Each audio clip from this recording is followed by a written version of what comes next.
Se você não me conhece, eu sou o JB, um policial civil de baixa renda preocupado com o rumo que o poder que emana do povo tem tomado na era da malandragem digital. Hoje eu pensei em fazer uma retrospectiva de 2025 focada no tema de segurança pública para não emocionados, tendo em vista que 2025 foi o ano em que a segurança pública deixou de caber em slogans fáceis de campanha, como por exemplo, prendeu, matou. Se você pensa algo parecido com isso, eu vou pedir para você curtir esse vídeo, porque essa pauta de segurança pública é muito difícil de trabalhar no YouTube. Muitas vezes eu tenho que falar palavras que o algoritmo não gosta e ele acaba não entregando o vídeo, como vocês podem ver na minha aba de vídeos aqui do canal. Enquanto parte do debate ficou presa a brigas ideológicas rasas, o Estado, com todas as suas contradições, tomou decisões difíceis, fez acordos improváveis, recuou onde precisava recuar e avançou onde o custo político era alto. Teve lei que fechou lacuna explorada por facções, CPI que acendeu a luz e foi apagada na votação, operação policial que mostrou força e limites, teve dinheiro passando a ser tratado como arma do crime e até um vídeo de YouTube que gerou gatilho institucional. Se você acha que segurança pública em 2025 foi só prende e solta, fica até o final desse vídeo, porque o que realmente moldou o ano aconteceu longe do grito, do meme e da manchete fácil.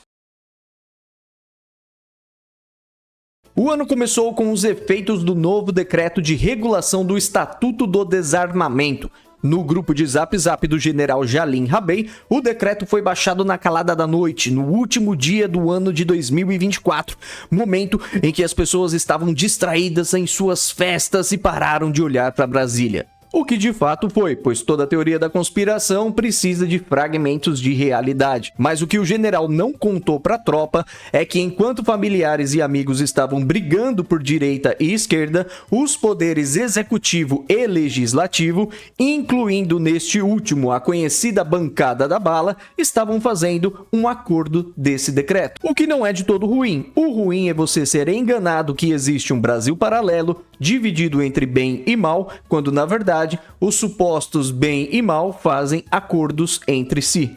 Isso aqui dá um vídeo à parte, é lógico, mas resumindo, em 2025, os clubes de tiro já existentes perto de escolas não precisaram se mudar. Bastou ajustar os horários. A espingarda de chumbinho do seu avô, abaixo de 6,35 mm, voltou a poder ser usada sem medo da polícia ambiental. Foi criada a modalidade de atirador desportivo de alto rendimento para ajustar as necessidades do verdadeiro atirador desportivo, dentre outras flexibilizações. Se você tem aquele amigo que acha que o Lula acabou com os CACs, essa é uma ótima oportunidade de mandar esse vídeo no grupo, marcar ele e observar o caos.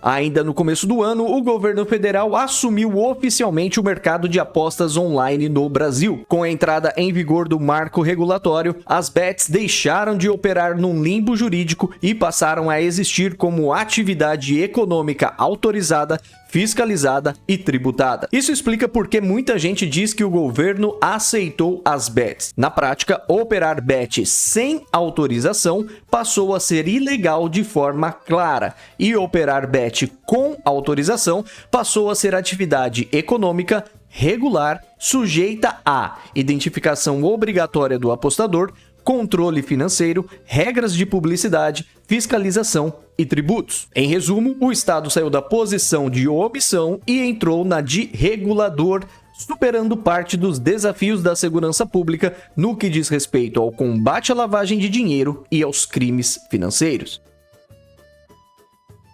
Em janeiro, o Ministério da Justiça e Segurança Pública publicou novas diretrizes nacionais para a abordagem policial e uso da força. Imediatamente, o subtenente Zé Cagado, sempre atento no Zap, resumiu a medida como: o Lula disse que não pode mais apontar arma para bandido. No mundo real, antes, cada força federal operava com protocolos internos pouco padronizados. Abordagens semelhantes podiam gerar respostas diferentes, o que dificultava treinamento, fiscalização e defesa institucional do próprio policial. Agora, o governo federal passou a estabelecer parâmetros técnicos mínimos. Isso protege tanto o cidadão quanto o policial, porque transforma a decisão em ato técnico, não emocional. O problema de medidas como essa, que abrange várias partes, como proteção jurídica tanto do policial quanto do cidadão abordado, é que é um prato cheio para o malandro recortar uma parte e enganar o otário, apresentando só o fragmento que interessa para o golpe. Um ponto essencial é que essas diretrizes não se aplicam automaticamente às polícias estaduais. Em abril, o plenário do STF homologou um plano para encerrar a ADPF das favelas do Rio de Janeiro. A ADPF é sigla de Arguição de Descumprimento de Preceito Fundamental. Isso também dá um vídeo bem interessante, mas em resumo, no caso concreto, o PSB ingressou com uma ação alegando que as operações policiais nas favelas do Rio passaram a virar regra em vez de exceção, como deveria ser. As consequências dessa inversão impactaram drasticamente em direitos fundamentais dos envolvidos na operação. Por exemplo, no direito à vida de policiais e moradores mortos ou feridos por armas de fogo, direito à educação com o fechamento contínuo de escolas, direito à saúde com a interdição de hospitais, etc. Para encerrar essa ação, o governo do Rio se comprometeu a cumprir um plano que prometia mudar a cultura da improvisação dos combates armados e passar a explorar mais o pré-operação com serviços de inteligência dedicado e o pós-operação com controle e monitoramento dos resultados. Notadamente, você deve imaginar que a gente volta a falar sobre isso lá em outubro. Em maio, o IPEA, Instituto de Pesquisa Econômica Aplicada, com o FBSP, o Fórum Brasileiro de Segurança Pública, divulgou o Atlas da Violência de 2025, apresentando os estudos sobre homicídios de 2023. E pasmem, excelências, o número continua em queda, registrando a menor taxa desde 2011, ou seja, indicando que governos federais de Dilma, Temer, Bolsonaro e Lula não são pai nem mãe dessa linda criança. Segundo o estudo, o resultado decorre de 3 situações: a continuidade da transição demográfica rumo ao envelhecimento da população, a trégua na rivalidade entre as duas maiores facções criminosas e uma revolução nas políticas de segurança pública locais, nas quais o planejamento, o foco no resultado, o uso da inteligência e as ações de prevenção social vem substituindo a antiga política baseada meramente no policiamento ostensivo. Então, qualquer um que tente te vender a ideia de que esse resultado é de um governante específico ou uma causa não apontada neste estudo, possivelmente tá tentando te enganar. Assim como a gente tenta enganar o YouTube comentando qualquer coisa aqui embaixo nos comentários para ele achar que este é um baita vídeo. Aliás, vamos meter esse louco agora? Digita aqui embaixo qualquer coisa, mas vamos fazer isso em caráter de protesto, beleza?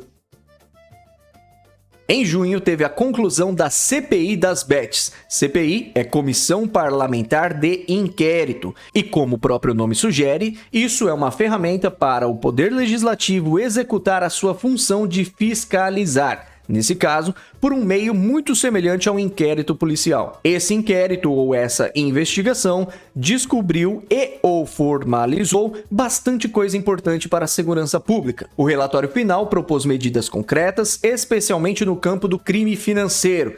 Entre os principais pontos estavam o endurecimento das regras de identificação dos apostadores, obrigação de rastreabilidade total das transações, responsabilização de operadores e intermediários financeiros que facilitassem apostas ilegais, bloqueio de sites não autorizados, restrição severa à publicidade, principalmente voltada a públicos vulneráveis, e o reforço da atuação integrada entre COAF, Polícia Federal, Ministério Público e Banco Central para prevenção e repressão à lavagem de dinheiro. Ou seja, o relatório não falava só de jogo ou vício, ele tratava as bets como uma infraestrutura potencial para crimes econômicos e organizações criminosas, algo diretamente ligado à segurança pública. Só que esse relatório não foi aprovado. No dia 12 de junho de 2025, a maioria da CPI votou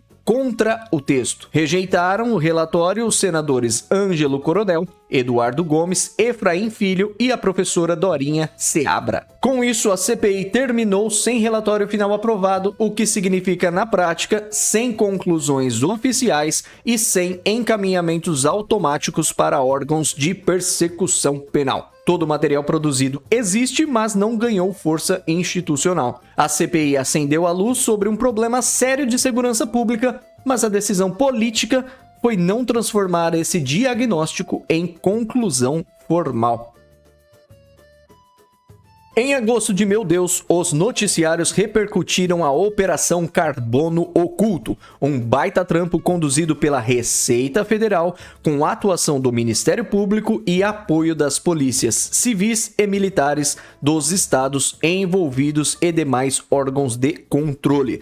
Os alvos foram empresários do setor de combustíveis, operadores financeiros e pessoas jurídicas usadas para lavar dinheiro. A mensagem da Operação Carbono Oculto para a segurança pública em 2025 foi clara. O centro de gravidade do crime organizado não está na rua, mas sim no dinheiro. Ao priorizar buscas, apreensões, bloqueios patrimoniais e o mapeamento de estruturas empresariais, o Estado sinalizou que enfrentar organizações criminosas exige ir além do confronto armado. Porém, muita cautela aqui.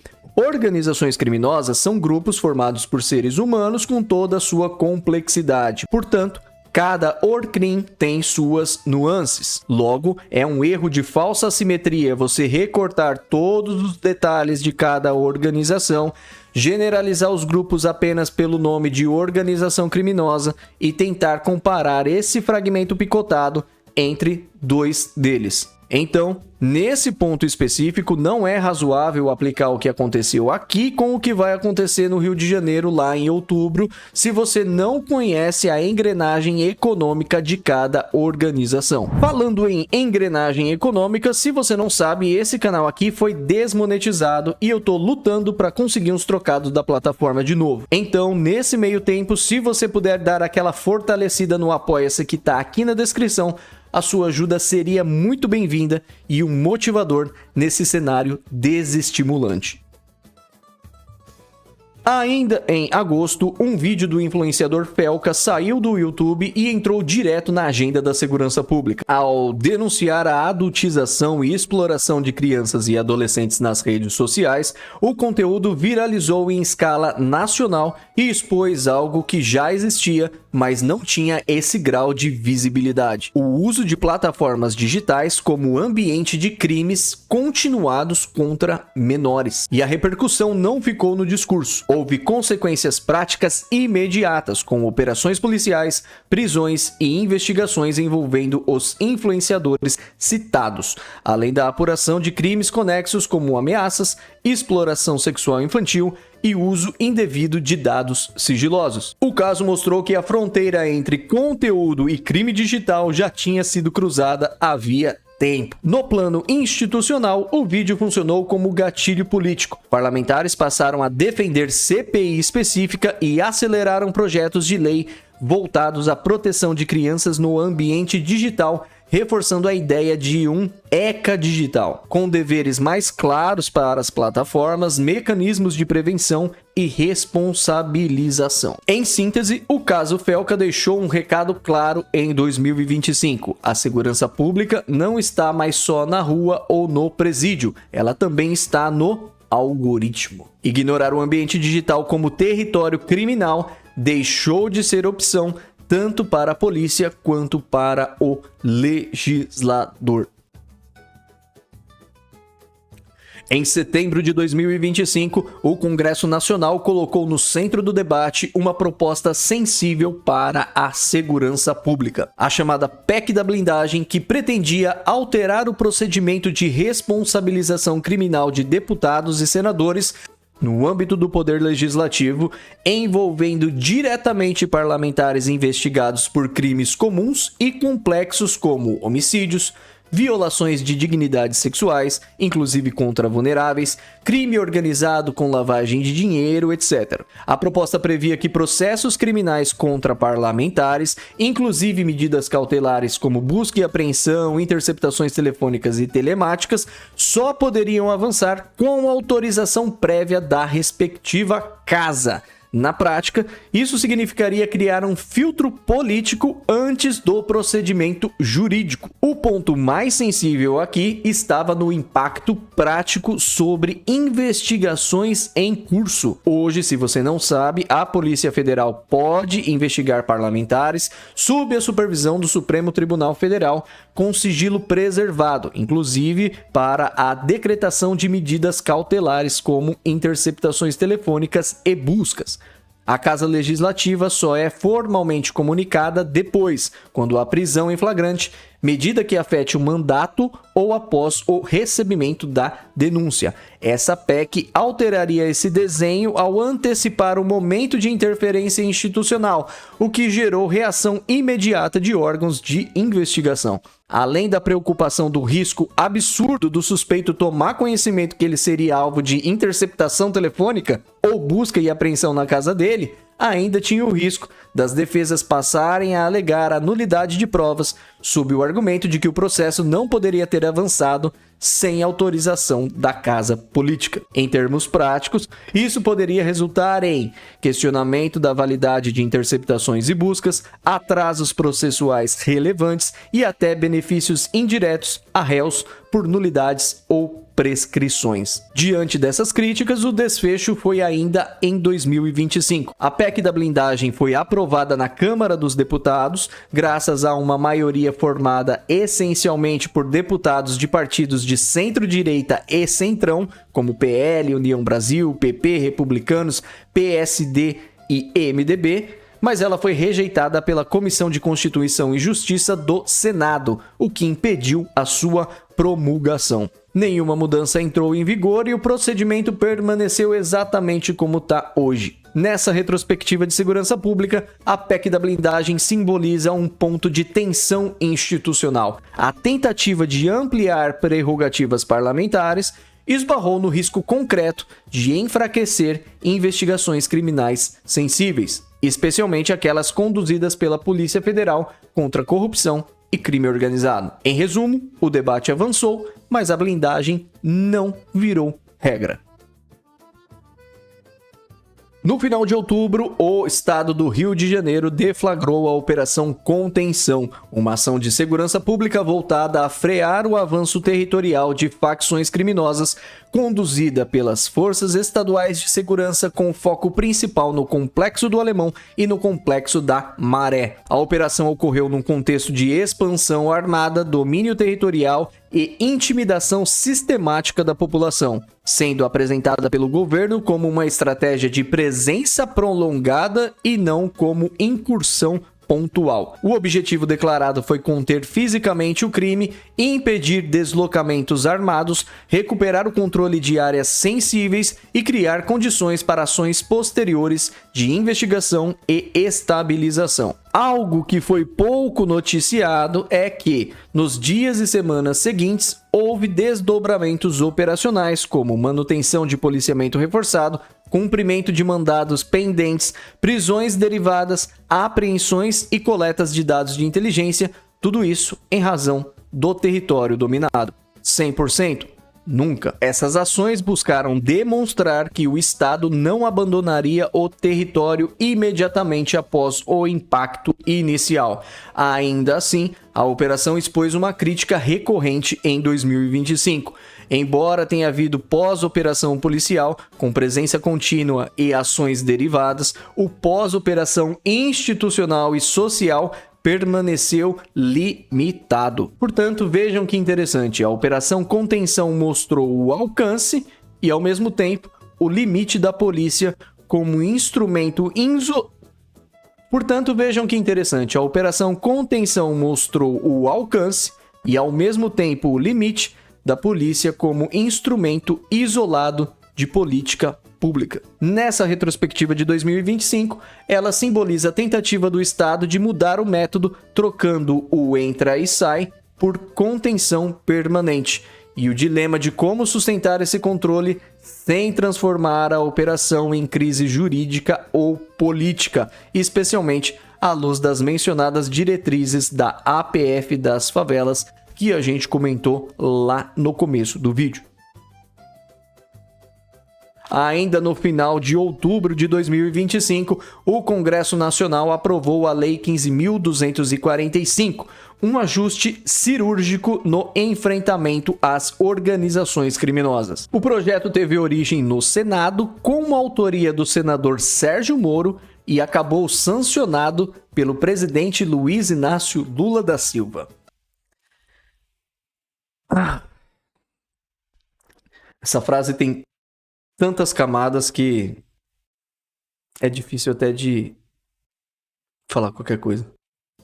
Antes dessa lei, havia um problema prático. Quando facções ameaçavam policiais, testemunhas ou peritos, essas condutas muitas vezes eram tratadas apenas como ameaças simples, com baixa resposta penal. E quando a intimidação ocorria antes da instauração formal da investigação, ela não se encaixava bem nem como coação no curso do processo, justamente porque o processo nem existia. Na prática, o crime organizado usava a intimidação como método para impedir que investigações nascessem, explorando uma lacuna jurídica. A violência vinha antes do inquérito e a resposta penal era frágil. Com a Lei 15.245, isso mudou. A intimidação praticada em favor de organização criminosa com violência ou grave ameaça passou a ser tratada como obstrução qualificada da investigação ou da persecução penal, mesmo que o procedimento ainda esteja na fase inicial. A lei reconhece que, no crime organizado, ameaçar é estratégia e não efeito colateral. E esse endurecimento também aparece na pena. Condutas que antes podiam resultar em punições leves passaram a ter penas significativamente mais altas, especialmente quando vinculadas à organização criminosa, permitindo prisões preventivas, cautelares mais robustas e enquadramentos mais sólidos nas denúncias.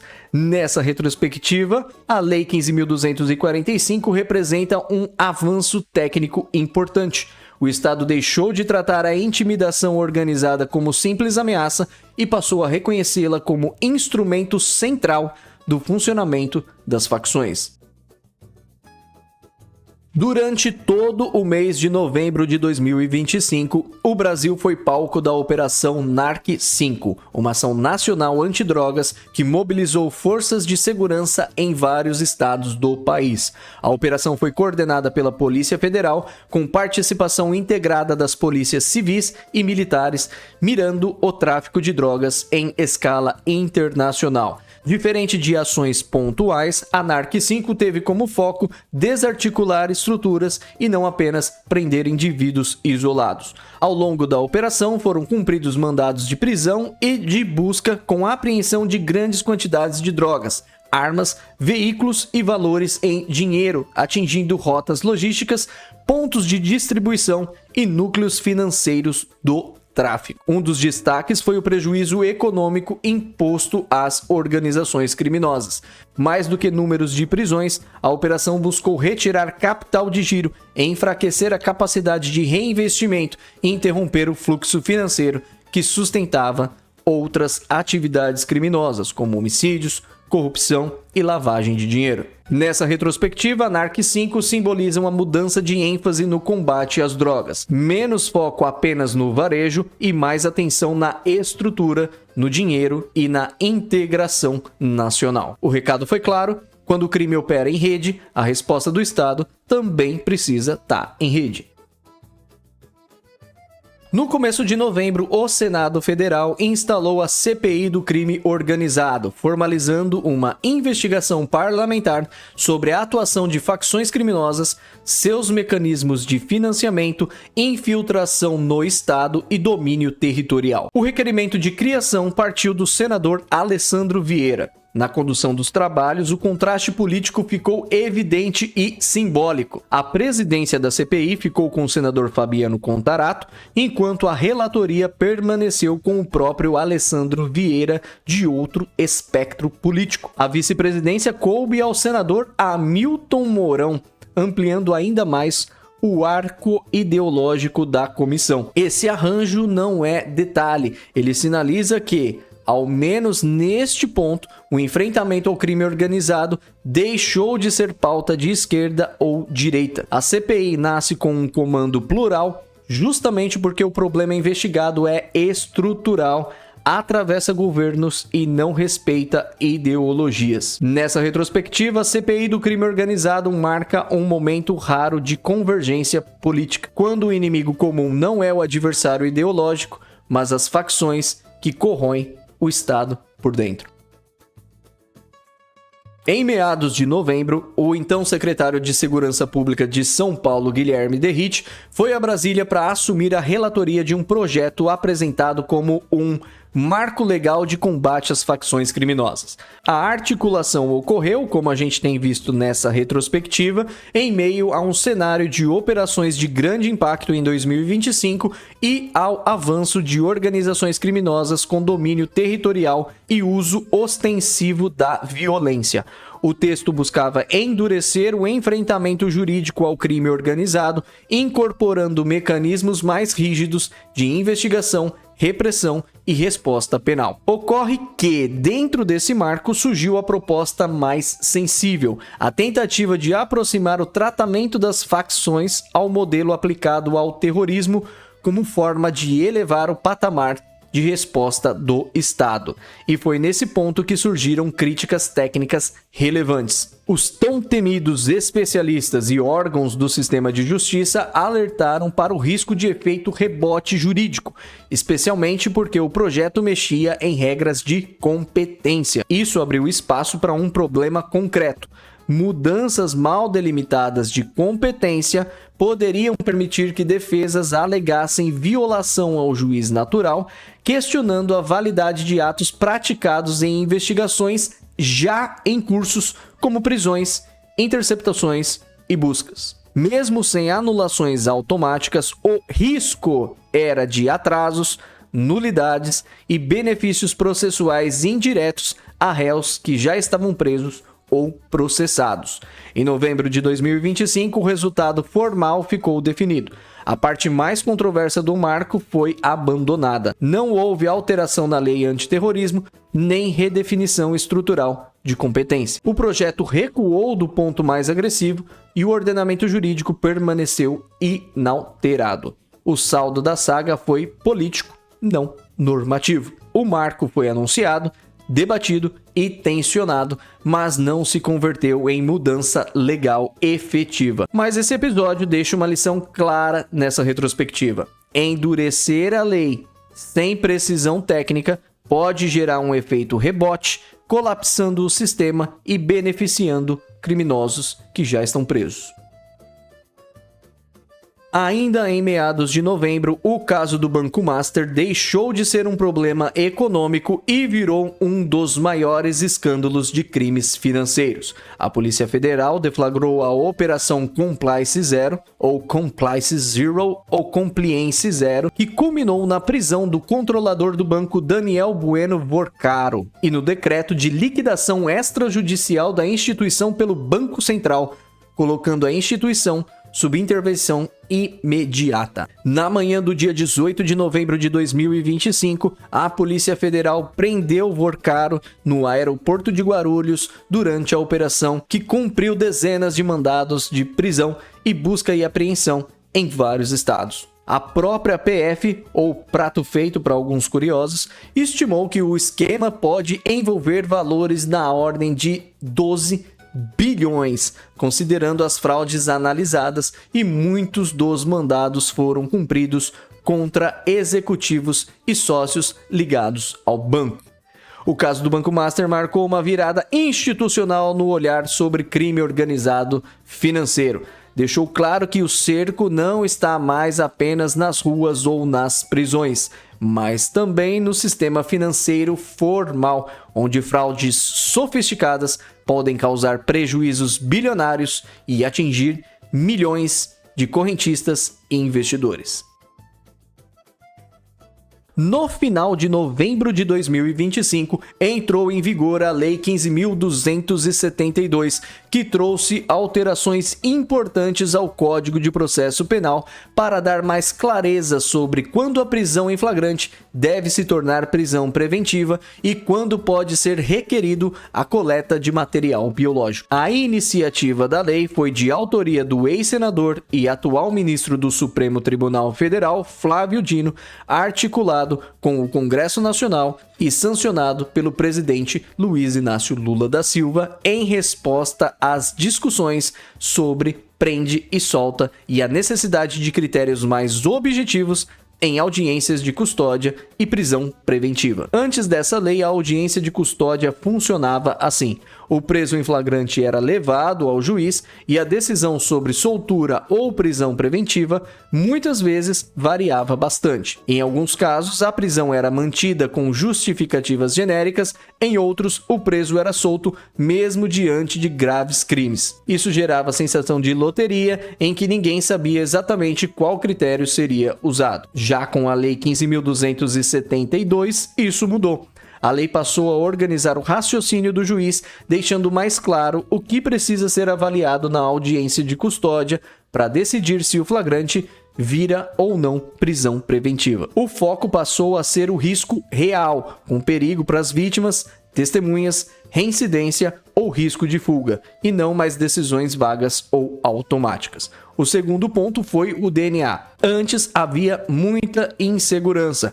Quando a polícia podia coletar material biológico? Em quais crimes? Com quais limites? Isso gerava discussões e anulava provas em alguns casos. Depois da lei, as regras ficaram mais claras. A coleta de material biológico passou a ter hipóteses definidas, procedimento regulamentado e limites objetivos, especialmente para crimes graves. A ideia foi simples: fortalecer a prova técnica sem abrir espaço para abusos. Na prática, a Lei 15.272 não foi feita para prender mais nem para soltar geral. Ela foi feita para reduzir improvisos, dar previsibilidade e trocar achismo por critério, tanto na decisão sobre a prisão quanto na produção da prova. Em dezembro, entrou em vigor a Lei 15.280, voltada ao enfrentamento dos crimes sexuais contra vulneráveis. A iniciativa partiu da senadora Margareth Busetti, que apresentou o projeto no Senado como resposta ao aumento da gravidade e da reincidência desse tipo de crime. O texto foi aprovado pelo Congresso Nacional e sancionado pelo presidente Luiz Inácio Lula da Silva, consolidando uma mudança relevante na forma como o Estado lida com a proteção de crianças e adolescentes. Antes da lei, o sistema tinha problemas claros. As penas, em muitos casos, eram vistas como insuficientes diante da gravidade do crime. Medidas de proteção às vítimas existiam, mas nem sempre acompanhavam o agressor após as decisões judiciais. E o uso de ferramentas como DNA ou monitoramento eletrônico ainda encontrava lacunas na prática. Portanto, isso gerava uma sensação perigosa. A vítima precisava se proteger, enquanto o Estado tinha dificuldade de vigiar o agressor. Já com a Lei 15.280, esse eixo mudou. As penas para crimes sexuais contra vulneráveis foram aumentadas, reforçando o caráter de reprovação social e jurídica dessas condutas. Outro ponto relevante foi o uso de tornozeleira eletrônica em situações específicas, como saídas autorizadas, criando um mecanismo de controle contínuo desse agressor. A lógica é simples: se há risco, há vigilância. A lei também fortaleceu o uso de prova genética como DNA, tanto para identificação quanto para responsabilização, reduzindo dependência exclusiva de relatos e evitando que crimes fiquem impunes por falta de prova técnica. Na prática, a Lei 15.280 representou uma mudança clara de postura do Estado. Menos tolerância, mais controle e mais proteção às vítimas, especialmente crianças e adolescentes. Essa lei marca um ponto de inflexão. O sistema deixou de tratar esses crimes apenas como um processo penal e passou a tratá-los como um problema de proteção contínua. Durante todo o ano foram realizadas 9 fases da Operação MUT, uma ação nacional voltada a interromper a comunicação de organizações criminosas a partir do interior dos presídios. A operação foi coordenada pelo Ministério da Justiça e Segurança Pública, com a atuação integrada da Polícia Federal e das polícias penais estaduais. Antes da MUT, um dos maiores problemas de segurança pública era muito conhecido. Os líderes de facções criminosas continuavam mandando matar, extorquir e traficar de dentro das cadeias usando celulares clandestinos. O sistema prendia o corpo, mas deixava a comunicação funcionar. A 9ª fase da operação atacou exatamente esse ponto. Foram realizadas revistas simultâneas em presídios de diversos estados, com apreensão de celulares, chips, carregadores e equipamentos de comunicação, além de identificação de presos que mantinham contato direto com crimes em andamento fora das unidades. O foco não foi o preso comum, mas o comando do crime. Parece simples, mas cortar o telefone significa quebrar a cadeia de ordens, dificultar ataques coordenados, extorsões e decisões tomadas à distância. Na prática, a Operação MUT reforça uma mensagem clara que marcou 2025. Não basta prender, é preciso impedir que o crime continue operando a partir do cárcere. Nessa nossa retrospectiva, a Operação MUT fecha o ciclo das ações de segurança pública de 2025. Depois de tudo isso, fica até fácil de entender por que tanta gente prefere viver em um Brasil paralelo, onde decreto vira conspiração, diretriz administrativa vira ditadura, operação policial vira genocídio ou espetáculo, dependendo do narrador, etc, etc. Um Brasil terrível, simples, binário,